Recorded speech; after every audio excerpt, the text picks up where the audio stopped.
Please don't work on your brakes unless you're 100% sure you have the skills to replace them safely. If in doubt, consult an expert.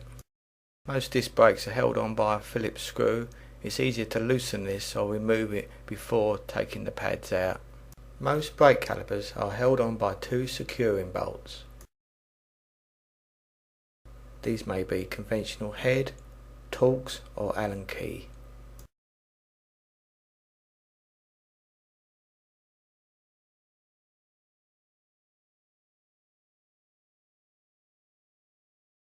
The brake caliper should now simply pull off, but as in this case there's quite a lip on the disc, so we just need to push the piston back a little bit just to give us a bit of clearance.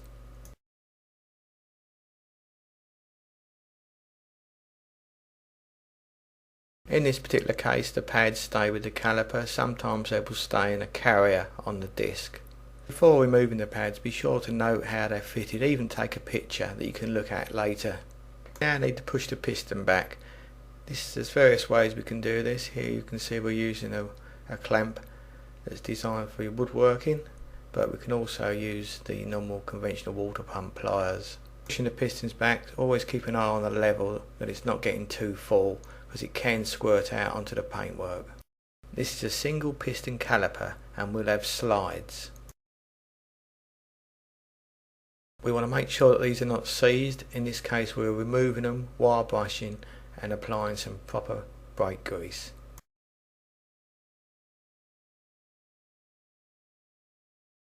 We're now going to remove the disc brake, but we don't want to just let the caliper dangle on the hose, so we're going to hook this up out of the way. We're now removing the disc. We already moved the screw or loosened it earlier, and this should just tap off with a hammer. Using the wire brush we're cleaning up anywhere where the disc sits and also where the caliper sits.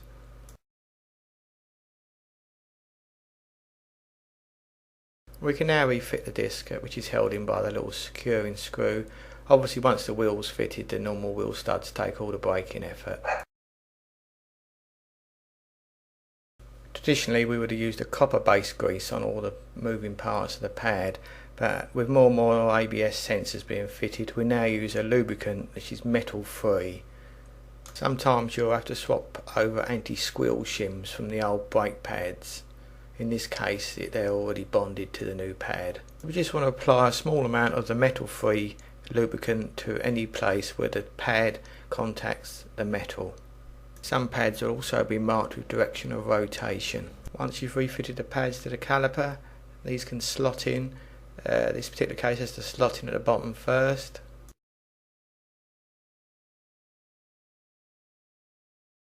And then refit the caliper bolts. We're adding thread lock to these to prevent them working loose, and using a torque wrench to make sure they're correctly tightened to the correct torque. You now need to pump the brake pedal and check the brake fluid's okay, and repeat on the opposite side. Be sure to take it easy on the brakes for the next 100 miles to let the pads bed in nicely to the disc. Thanks for watching, and be sure to subscribe to my YouTube channel.